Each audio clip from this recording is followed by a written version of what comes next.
The Miami Heat's zone defense is giving the Sixers all kinds of problems in the playing game through the first half. Here you can see Kevin Love put up 2 fingers to signal the Heat are going to their zone.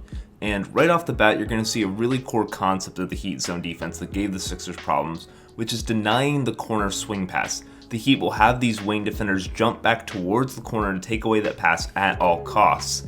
And it kind of just gives the Sixers out of their flow for this possession. Maxey tries to drive here, and he thinks that he saw Kelly Oubre cutting first, but Hawkes was staring that down, and he should have thrown the ball back out to Buddy Hield. Very next possession, and you can see again that the Heat are going to be denying those corner swing passes. Right here, as Buddy Hield catches the ball, Jaime Hawkes is going to jump out toward Kelly Oubre, and the major problem that was killing the Sixers offense was hesitancy from their best shooters.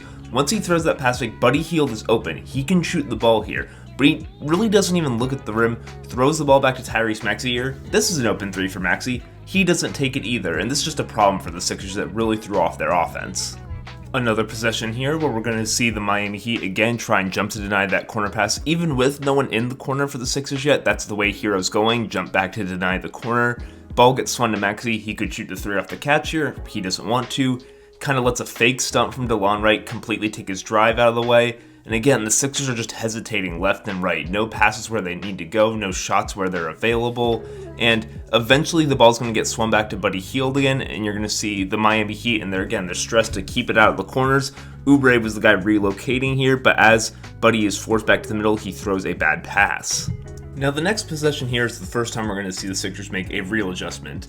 Now they're going to have whoever passes from the top make a wheel cut to the empty corner. In this case, it's Tyrese Maxey, which is different from what they've been doing before, but it doesn't really help them on this possession because they're still too hesitant to shoot. Buddy Hield has an open look from 3 that he's not willing to take. Ball goes back to Batum. He doesn't even look at the rim, but goes back to Buddy, won't shoot, just trying to force it to Embiid. Nico Batum again passes up an open 3, gets it back to Buddy, and he misses a contested shot at the end of the shot clock. The next possession is more of everything we've already seen. Nico Batum makes a wheel cut through after making the pass to the wing. Jaime Hawkes jumps out to deny any pass to the corner. Buddy Hield's going to dribble at Kyle Lowry after he catches the pass, and Kyle will then make the same wheel cut to the other corner.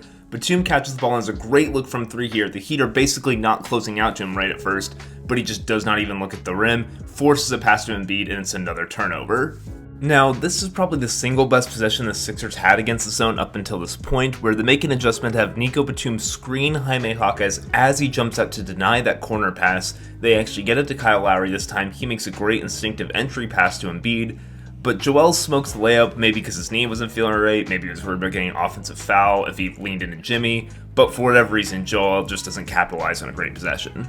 It's clear the Sixers decided they were going to have to start screening against the zone as Paul Reed immediately sets a ball screen for Kyle Lowry as Hawkes jumps to deny the corner here, and it looks like the Sixers are about to get something going on Oubre's cut, but Bam kind of anticipates that Lowry does not want to shoot the ball and deflects the pass, blows up the possession for the Sixers.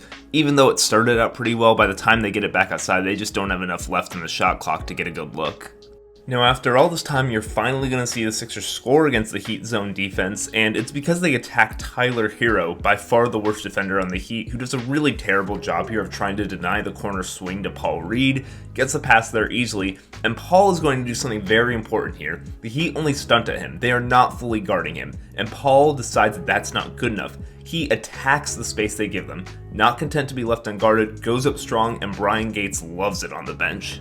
And perhaps that aggressive take from Paul Reed showed guys like Nico Batum how they had to attack the zone defense with aggression. Here, Nico Batum has that corner 3 he could take, but tries to force a pass to Embiid again. The Heat are waiting for it, get a deflection.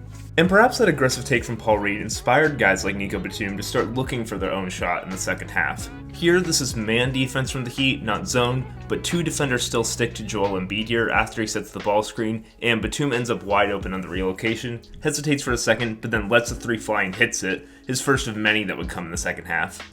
After the game, I asked Nico Batum about realizing that he had to start shooting to break the Heat's defense. I mean, like in the second quarter, I was like, okay, I tried too much to do something like exactly that's what they wanted to, and I was pretty much wide open every time. So I was like, okay, maybe if you shoot it. I mean, I'm a good shooter. You know, I'm pretty much over 40% from 3 the last 3-4 seasons, so I know I can make shots. So I'm like, oh, just next time you touch it, just shoot it. And it's going to open everything for the rest of the team. And that's exactly what happened. Nico Batum had finally decided that he was going to start shooting the ball, and the Miami Heat were in trouble from there.